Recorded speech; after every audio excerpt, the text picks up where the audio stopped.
বিসমিল্লাহির রহমানির রহিম। উপস্থিত সকলকে আমার সালাম, আসসালামু আলাইকুম এবং অন্যান্য ধর্মাবলম্বীদের আদাব।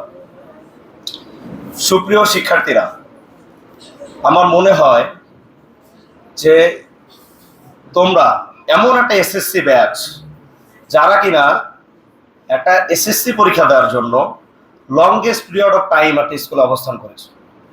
আমার মনে হয় না যে বাংলাদেশে গত কয়েক বছরে এই ধরনের একটা ব্যাচ আছে যারা নবম শ্রেণীতে 12 মাস, দশম শ্রেণীতে 12 মাস করার পরেও আরো প্রায় 4 মাস স্কুলে অবস্থান করে। So this is one of the longest period of time. সেই সাথে আমি তোমাদের সাথে জুড়ে দিব, এটিকে যদি তোমরা চিন্তা করো তাহলে তোমরা অনেক সৌভাগ্যবান। কেন? কারণ আমরা আমাদের লাইফ স্প্যানটাকে যদি ভাগ করে থাকি তাহলে আসলে এটি এখন তোমরা ফিল করবে না, করবে কিছুদিন পরে। এটা আমরা ফিল করবো যারা আমাদের স্কুল জীবন ছেড়ে এসেছি। তোমার জীবনের সবচেয়ে শ্রেষ্ঠ সময়কে তুমি হারাতে যাচ্ছ, সবচেয়ে শ্রেষ্ঠ সময়টাকে। তুমি এটাকে তোমার মাইন্ডের মধ্যে নোট করে রাখতে পারো। তোমার জীবনের তুমি সবচেয়ে শ্রেষ্ঠ সময়টাকে কাটাতে যাচ্ছ, যেখানে কিনা তুমি যা ইচ্ছে তাই করতে পারতেছো, যা ইচ্ছে তাই করতে পারতেছিলে। তোমাদের পরবর্তী যে জীবন, এসএসসি পাস করার পরে তোমরা কলেজে ভর্তি হবে। আমাদের একজন বললেন যে, আমাদের সম্মানিত অভিভাবক মার্জিয়ার আব্বা বললেন যে তোমরা একটা বড় স্বপ্নকে বাস্তবায়ন করার জন্য এই পরীক্ষায় একটা ভালো রেজাল্ট তোমাদের জন্য খুবই বেশি ইম্পর্টেন্ট। আজ এখানে উপস্থিত নবম দশম শ্রেণীর পাশাপাশি আমাদের এসএসসি পরীক্ষার্থী 2026, যাদের আমরা বলছি অভেদ্য 2026, তোমাদের উদ্দেশ্যে পরিশেষে সব শেষে আমার দু একটি ইনস্ট্রাকশন থাকবে, যেগুলো কিনা এর আগে আমরা ক্লাসে তোমাদের বারবার বলেছি, কিন্তু মানুষ মাত্রই যেহেতু ভুলে যায়, আমার মনে হচ্ছে তোমরা অনেক কিছু ভুলে গিয়েছো। নাম্বার 1, এবারের এসএসসি পরীক্ষা গত কয়েকবারের এসএসসির পরীক্ষার মতো নয়। গতবারেরও পরীক্ষার পরিবেশ অনেক কঠিন ছিল, তারপরেও কেবি রেসিডেন্সিয়াল মডেল স্কুল অ্যান্ড কলেজের প্রথম ব্যাচ 50% A+ রেজাল্ট এনে দেয়, যেটি রেজাল্ট পাওয়ার পরে আমার কাছে মনে হয়েছে খুব একটা ভালো রেজাল্ট নয়। কিন্তু পরবর্তীতে আমরা যখন অ্যানালাইসিস করি রেজাল্টটা, তখন দেখি পার্বতীপুরের মধ্যে এটি ওয়ান অফ দ্য বেস্ট। এটি পরবর্তীতে আমাদের ভালো লাগে। প্রথমত আমরা খুশি হইনি, প্রিন্সিপাল স্যার শতভাগ রেজাল্ট করা মানুষ, পরীক্ষা দেয় 70, জিপিএ 70, পরীক্ষা দেয় 100, জিপিএ 100।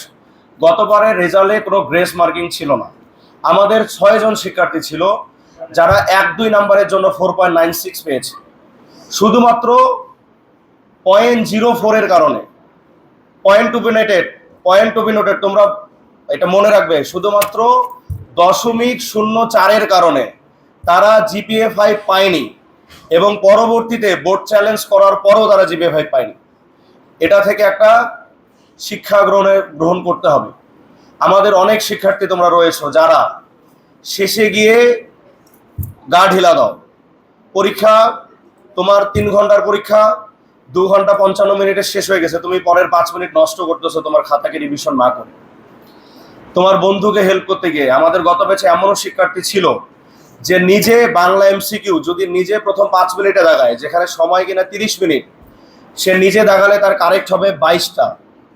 বুঝতে পারতেছো? একটা 30 মিনিটের অবজেক্টিভ পরীক্ষা যদি সে নিজের যোগ্যতায় প্রথম 5 মিনিটে দেয়, তাহলে তার কারেক্ট হবে 22টা। তার সময় থাকে আরো 25 মিনিট। এই 25 মিনিটকে যদি সে ইউটিলাইজ করতে পারতো, অবশ্যই তার 27-28টা হয়ে যেত।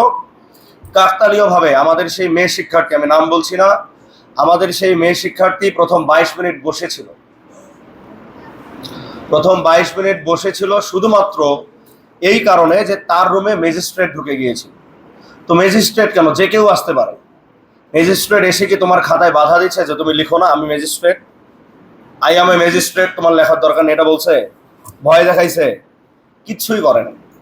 আমাদের সেই শিক্ষার্থী বিভ্রান্ত হয়ে গিয়ে প্রথম 22 মিনিটে কোনো এমসিকিউ দাগায়নি। পরে যখন তার আশপাশের বন্ধুরা এটা বুঝতে পারে, তার ইনভিজিলেটর যখন বুঝতে পারে, তখন তাদের সহযোগিতায়, তাদের অভয়ে সে মাত্র 15টা এমসিকিউ দাগিয়ে আসে। গল্পটা তোমরা বুঝতে পারতেছো? নিজে দাগালে তার 22টা হতো, পরের 25 মিনিটের হিসাব আমি বাদ দিচ্ছি। এই কারণ একটাই যে আমাদের সেই শিক্ষার্থীও পঞ্চম শ্রেণী এবং অষ্টম শ্রেণীর পরীক্ষায় বসার সুযোগ পায়নি। তোমরাও ঠিক এমনই একটা ব্যাচ যারা পঞ্চম এবং অষ্টম শ্রেণীতে বোর্ড পরীক্ষা দিতে পারোনি। তো আমাদের পরবর্তী ব্যাচগুলো অনেক সৌভাগ্যবান যারা 5 এবং 8-এর পরীক্ষা পাচ্ছে, এবং আল্লাহ দিলে ইনশাল্লাহ আমাদের 8-এরও রেজাল্ট ভালো, আমরা 5-এরও পরীক্ষা ইনশাল্লাহ ভালো দিলাম। তোমরা পঞ্চম এবং অষ্টমের পরীক্ষা না দিলেও তোমরা এমন একটা স্কুলে পড়ো যে আমি অনেক সময় আশ্চর্য হয়ে যাই যে তোমাদের স্কুল তোমাদের শুক্রবারও নিয়ে আসে। তোমরা এমন এক প্রিন্সিপাল স্যারের আন্ডারে যে উনি মানে তোমাদেরকে ছাড়া ওনার ভালো লাগে না। আমি দেখি ওনার পরিবার এবং ওনার 2 সন্তান ওনার অফিসের ঠিক উপরতলায় থাকে। আমি তো প্রায় রাত 11টা পর্যন্ত স্কুলে অবস্থান করে আমি মাঝে মধ্যে দেখি যে ওনার এখানে আছে, আমাদের সৃজন আছে, ওনার ছোট ছেলে আছে, এরা মাঝে মধ্যে বাবার উপর বিরক্ত হয়ে যায় রাতের বেলা, ও বাবা উপরে আসো উপরে আসো, কিন্তু ইনি তোমাদের পিছনে লেগে আছে। এবং এর পাশাপাশি ওনার পাশাপাশি আমাদের সম্মানিত সকল শিক্ষক মণ্ডলী থেকে শুরু করে আমাদের প্রতিষ্ঠানের প্রত্যেকটি স্টাফ তোমাদের জন্য নিবেদিত প্রাণ। আমাদের সম্মানিত অভিভাবকরা তোমাদের জন্য নিবেদিত প্রাণ। আমাদের প্রতিষ্ঠানের নতুন সিনিয়র শিক্ষক ইংরেজির খলিল স্যার এসেও বিস্মিত যে এটা কি হচ্ছে। সব সময় শিক্ষকরা শিক্ষার্থীর পিছনে লেগে আছে। আমি আর 2-একটি কথা বলে শেষ করব। তোমরা শিক্ষার্থীদের প্রতি ইনস্ট্রাকশন, তোমরা অবশ্যই তোমাদের কিছু সময় পরে আমরা কিছু গিফট দিব। এই গিফটসের মধ্যে আমরা একটি ব্লু কালারের কলম দিয়ে দিয়েছি। তোমাদের আমরা বলেছিলাম যে তোমরা পরীক্ষার কোয়েশ্চেনে যে অ্যান্সার টু দ্য কোয়েশ্চেন নাও বা প্রশ্নোত্তর নম্বর 1 এগুলো পারলে ব্লু কালার দিয়ে, ডিফারেন্ট কালার দিয়ে করার চেষ্টা করবে। অবশ্যই লাল রং ব্যবহার করবে না, যেন মাল্টি কালার না চলে আসে। এই কারণে আমরা প্রতিষ্ঠান থেকে তোমাদের একটা ব্লু কালারের কলম দিয়ে দেওয়ার চেষ্টা করেছি, যেটি তোমরা তোমাদের জিপার ব্যাগগুলো যখন উপহার হিসেবে পাবে তখন পেয়ে যাবে। দ্বিতীয়ত, তোমরা অবশ্যই ওএমআর শিট, বহু নির্বাচনী শিট, নৈর্ব্যক্তিক পত্র যে যেভাবে চেনো না কেন, বা তোমাদের প্রথম 25 বা 30 মিনিটের যে এমসিকিউ, এটাতে অবশ্যই সেট নং দাগাতে ভুল করবে না। তোমার পরীক্ষার প্রশ্নপত্রের শুরুতে আসে সেট নাম্বার, ধরো যে ক, তোমার সামনের বন্ধুর সেট নাম্বার গ। এখন সামনের বন্ধুর দেখে তুমি দাগাবে, তুমি গ দিয়ে ক কোয়েশ্চেন অনুযায়ী দাগাচ্ছ, তাহলে কি হবে? বলো প্রিয় শিক্ষার্থীরা, হবে? এসএসসি পরীক্ষার্থীরা, হবে? তোমাদের আমি জাস্ট ছোট্ট করে কয়েকটা রিমাইন্ডার দিয়ে দিই। নাম্বার 1, এমসিকিউ পরীক্ষার 30 মিনিট মানে তোমার কাছে 25 মিনিট। এমসিকিউ পরীক্ষার 25 মিনিট মানে তোমার কাছে হচ্ছে 20 মিনিট। বিশেষ করে ম্যাথ এবং হায়ার ম্যাথ তোমাদের 4 থেকে 5টা সলভিং কোয়েশ্চেন দিয়ে দেয়, যেটা আমারও হয়েছিল। মনে করো যে প্রশ্ন নাম্বার 3-এ তোমাদের একটা সলভিং কোয়েশ্চেন দিয়ে দিচ্ছে, যেটা সলভ করতে তোমার 2 থেকে 4 মিনিট লেগে যেতে পারে এবং সলভ করার পরেও তোমার অ্যান্সার ভুল আসতে পারে। আমরা আমাদের শিক্ষার্থীদের ইনস্ট্রাকশন দিয়েছি, you have to skip question number 3, you have to skip that number of tough question. আমি বাংলায় বলি, ধরো যে তোমার 1 নাম্বার প্রশ্নটাই, এমসিকিউ এর 1 নাম্বার প্রশ্নটা কঠিন, যেটা তোমাকে ক্যালকুলেটর এবং রাফ পেজে করে সলভ করতে হবে, সেটি সাময়িকভাবে তুমি স্কিপ করবে। তোমাদের পরীক্ষায় মিনিমাম 30 to 40% কোয়েশ্চেন থাকে হচ্ছে থিওরিটিক্যাল, সেটা ম্যাথ এবং হায়ার ম্যাথের ক্ষেত্রে। তোমরা সিরিয়ালি থিওরিটিক্যাল বা যেটা মানে শর্ট পিরিয়ড অফ টাইম অনেক ইজিলি দাগিয়ে দেওয়া যায়, সিরিয়ালি কনসিকুয়েন্টলি এটা সলভ করে ফেলবে। করার পরে তুমি দেখবে তোমার 5 থেকে 6 মিনিটের মাথায় তুমি ম্যাক্সিমাম এমসিকিউ পেরে গিয়েছো। প্রিয় শিক্ষার্থী, এখন তোমার হাতে কত মিনিট আছে?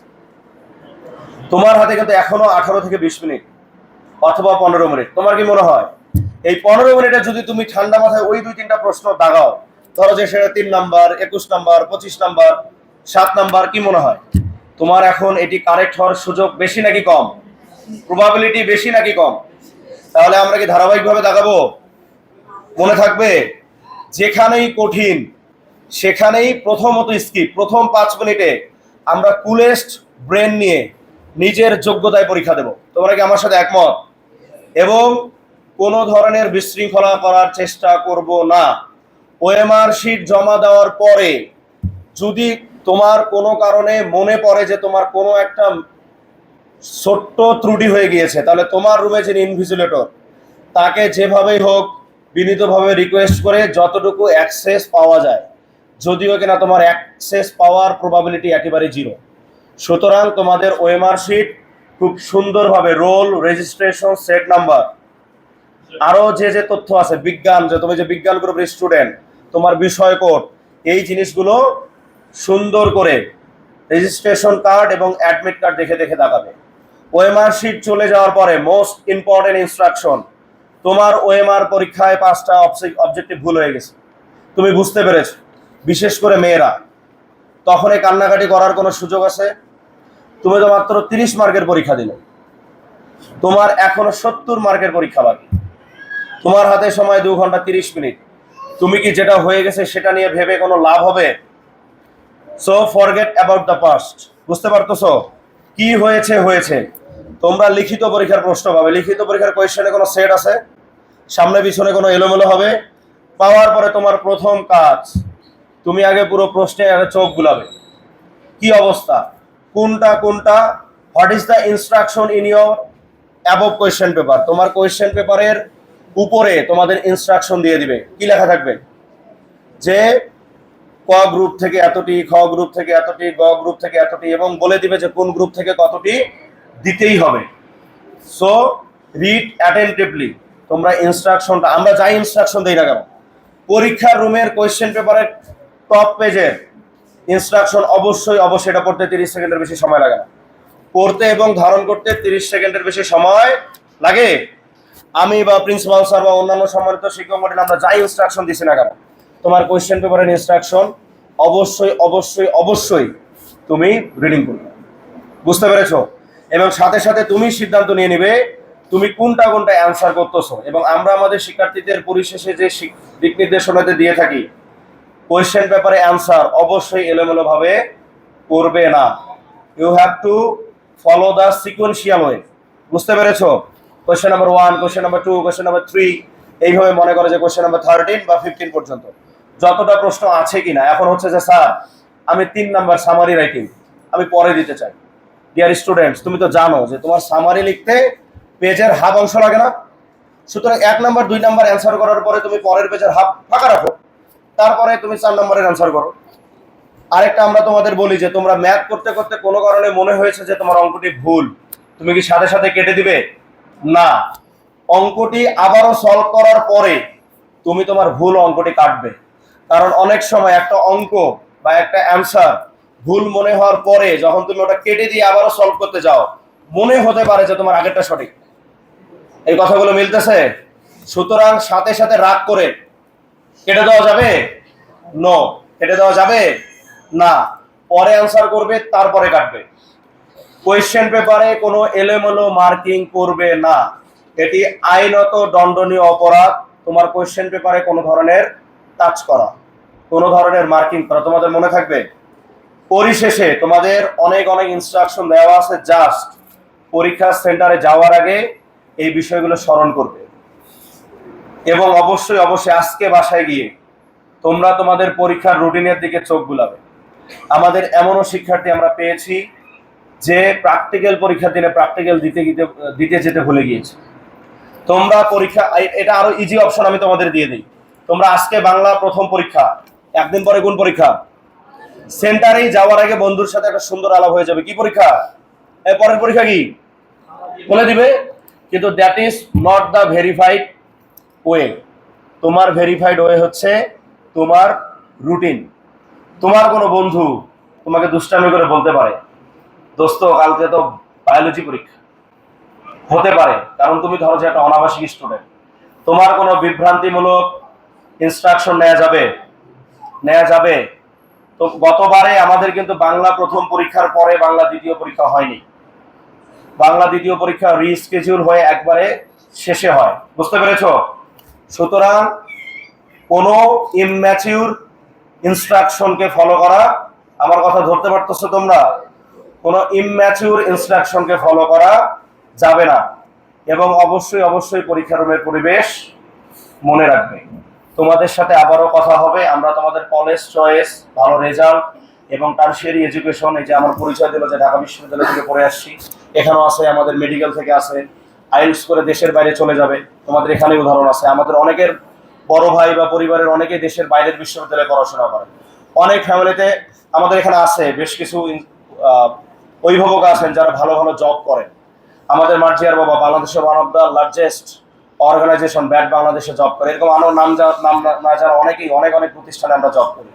আমাদের স্যারদের অনেক ব্যাকগ্রাউন্ড আছে, আমাদের প্রিন্সিপাল স্যার থেকে শুরু করে আমাদের মতুর স্যার, আমাদের নতুন খলিল স্যার থেকে শুরু করে আমাদের এখানে বীর মুক্তিযোদ্ধারা রয়েছে।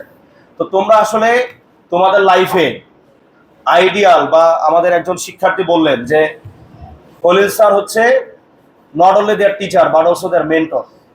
আমি আসলে মেন্টর টার্মটাকে খুবই পছন্দ করি। So dear students, you have to have a mentor in your life. বুঝতে পেরেছো? সেই মেন্টর হতে পারে তোমার বড় ভাই, বড় বোন, তোমার বাবা, তোমার মা, এনিবডি, যার ইনস্ট্রাকশন তোমাকে বুস্ট আপ করে পরবর্তী জীবনে এগিয়ে দিতে। তোমার লাইফে কি ওই মেন্টর দরকার যে বোঝায় ভালো কাজের দরকার নাই, উল্টা পাল্টা খাও, পরীক্ষায় সবকিছু লেখার দরকার নাই, বাড়ির বাইরে থাকো, স্কুল যাওয়ার দরকার নাই, এসএসসি পর্যন্ত পড়াশোনা শেষ, বাবা মায়ের কথা শোনার দরকার নাই, বাবা মায়ের তো বয়স হয়ে গেছে। এ কি মেন্টর? মেন্টর হবে সে যে তোমাকে বুঝে তোমার লাইফে পরবর্তীতে ভালো একটি কিছু করতে তোমাকে কি করবে? পুশ করবে এবং তুমি সেটা শুনবে। এবং পরিশেষে আমি তোমাদের জন্য আরেকটি অ্যাক্সেস দিয়ে দিতে চাই, সেটি হচ্ছে তোমরা যদি কেউ মনে করো যে আমরা পরীক্ষার রেকর্ডিংটা স্কুলে থেকে পরীক্ষা দিতে চাই, আমি এখানে সম্মানিত অভিভাবকরা আছেন বা প্রিয় শিক্ষার্থীরা আছো, তোমরা বাসায় কথা বলে তোমরা চলে আসতে পারো। আমরা তোমাদের জন্য স্কুলের ডোর অথবা রেসিডেন্ট ওপেন করে দিচ্ছি, বাট অব্লিগেশন একটাই, তোমাদের রুলস এবং রেগুলেশনস ফলো করে আমাদের রেসিডেন্টে অবস্থান করতে হবে। আমরা আমাদের গত পরীক্ষা দেখেছি, আগামীকাল হায়ার ম্যাথ পরীক্ষা, আমাদের মধুর স্যার কিন্তু স্কুলে চলে আসে। আমাদের অনেক ম্যাথ টিচার্স আছে, কেবি স্কুলের টিচার্সরা অনেক স্ট্রং এবং আমি দেখছি যে আমাদের টিচাররা মাল্টি ট্যালেন্টেড। আজকে আমি নতুন আবিষ্কার করলাম যে আমাদের physics Anisul sir is one of the best, কি বলে মানে মাওলানাও আর কি। বুঝতে পারছি, আমি গর্ব করি যে আমাদের এখানে অনেক টিচার ইমাম, আমাদের মুসাব্বির স্যার, আমাদের মতিউর স্যার, আমাদের আনিস স্যারও ইমামতি করে। এ ভালো, আমাদের ম্যাডাম আছে উম্মে কুলসুম ম্যাডাম, উনিও মহিলাদের ইমামতি করেন। তো তোমরা এমন একটা প্রতিষ্ঠানে অবস্থান করতেছো যেখানে তোমরা হাঁটতে চলতে ফিরতে you are having good people surrounding you. বুঝতে পেরেছো? এখানে আমরা মুক্তিযুদ্ধের গল্প শুনলাম, গল্পটা শুনলে আমাদের এখন অনেকের বিরক্ত লাগে, বাট তোমরা কি ফিল করতেছো যে তোমাদের এখন ওই বয়স হয়নি যেই বয়স আরো 52 বছর আগে ওনারা ডিল করে এসেছে? তোমরা বাংলাদেশ 2.0 দ্বিতীয় মুক্তিযুদ্ধ পেরেছো, আমরা কি মুক্তিযোদ্ধা হতে পেরেছি? সুতরাং আমরা অনেক ভীরু। বুঝতে পারতেছো? আমাদের অর্জনের, আমাদের নিজেকে তোমরা অবশ্যই 18 বছর বয়স কবিতা একাদশ শ্রেণীতে গিয়ে পড়বে, সুকান্ত ভট্টাচার্যের 18 বছর বয়স, এই কবিতার সাথে অনেকে মিলাতে পারবে। যাই হোক, আর জটিল আলোচনা না যাই, তোমরা অবশ্যই প্রতিষ্ঠানের ইনস্ট্রাকশন ফলো করে ঠিকভাবে সুস্থ মস্তিষ্কে নিজেকে সর্বোচ্চ ভালোবেসে সুস্থ রাখার চেষ্টা করে পুরো পরীক্ষাটা একটা সুস্থ পরিবেশে দিবে এবং রিভাইজ করবে। আর মোস্ট ইম্পর্টেন্ট, স্যার একটু কথা বললেন, যেখানে এমন শিক্ষার্থী আসে যে চাঁদ ছুঁতে চায়, চাঁদে যেতে চায়, তোমাদের এমন বন্ধু আছে। আমি দেখেছি আমাদের কেবি স্কুলের পরীক্ষায় কেমিস্ট্রিতে 95 পায়, এমন স্টুডেন্ট আমাদের এই ব্যাচে আছে। আমি দেখেছি গণিতে 100 পায়। তার মানে কি আমাদের এটা এমন একটা ব্যাচ যেখানে হয়তো আমরা শতভাগ এসে জিপিএ 5 পেতে যাচ্ছি, বেশ কিছু বোর্ডে স্কলারশিপ পেতে যাচ্ছি হয়তোবা। সুতরাং don't manipulate your best friend, don't manipulate your good friends exam. বুঝতে পেরেছো? তোমার ওই বন্ধু তোমাকে যতটুকু সহযোগিতা করতে পারবে ততটুকুই নিবে, বাট পরীক্ষার পরিবেশ নোংরা করবে না। আর দু একটি কথা বলি, প্রিয় শিক্ষার্থীরা, তোমরা স্কুল ছেড়ে চলে যাবে, বাট আমি বারবার বলি আরো বলতেই থাকবো, this is your second home. সুতরাং তোমাদের সেকেন্ড হোমে তোমরা বারবার ব্যাক করবে। কেবি স্কুলের ডোর তোমাদের জন্য, তোমাদের স্কুল এর দরজা তোমাদের জন্য অলওয়েজ ওপেন। এবং আমরা তোমাদের বাবা মায়ের পরে প্রত্যেকেই তোমাদের মেন্টর হতে চাই। আমি জানি না তোমরা আমাদেরকে কতটুকু অ্যাকসেপ্ট করবে, সেটা যে কোনো বিষয় হতে পারে, তোমার পড়ালেখা হতে পারে, তোমার anything in your life, university choice, বিভিন্ন ধরনের তোমার জীবনে জীবদ্দশা আসবে, হতাশা আসবে। আমি দেখেছি আমাদের এসএসসিতে পড়া অবস্থা, এটা বলতে গেলে আমার মানে ভিতর শুকিয়ে যায় যে তোমাদের ব্যাচে আমাদের এমন শিক্ষার্থী আছে যারা পরীক্ষার্থী হওয়ার পরে তাদের বাবাকে হারিয়েছে। এরকম স্টুডেন্ট আমাদের আছে। তার লাইফের সবচেয়ে বেস্ট ফ্রেন্ড, তার লাইফের সবচেয়ে বড় বৃক্ষকে সে হারিয়েছে। এরকম শিক্ষার্থী আমাদের 3-4 জন আছে। সুতরাং আমরা তোমাদের লাইফে তোমাদের বাবা মায়ের পাশাপাশি নেক্সট মেন্টর, নেক্সট গাইডলাইন হতে চাই। সুতরাং ইউজ আস, আমি একটা টার্ম ব্যবহার করতেছি, ইউজ আস। পরিশেষে তোমাদের জন্য অনেক অনেক শুভকামনা।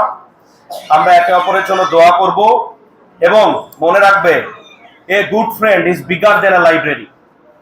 একজন ভালো বন্ধু একটা বিশাল লাইব্রেরি চেয়েও বড়। সুতরাং make a good friend in your life, যে তোমাকে বুস্ট করবে। Thank you all. সবশেষে আমাদের শিক্ষক মন্ডলী থেকে শুরু করে পরিচালনা পর্ষদ, প্রতিষ্ঠানের হেড ম্যাডাম, চেয়ারম্যান স্যার আমাদের এত সাপোর্ট দিচ্ছে বিভিন্ন দিক থেকে। আমরা সব সাপোর্ট দিতে পারি, আর্থিক সাপোর্ট দিতে পারি না। উনি আমাদেরকে অনেক আর্থিক সাপোর্ট দেন, এই জন্য আমরা অনেক ডেভেলপ করতেছি। ইনশাল্লাহ আমরা এগিয়ে যাব এবং প্রতিষ্ঠানের 4র্থ শ্রেণীর কর্মচারী থেকে শুরু করে প্রত্যেকজনকে ধন্যবাদ জ্ঞাপন করে আমি আমার বক্তব্য শেষ করছি। Wish you best of luck. আসসালামু আলাইকুম।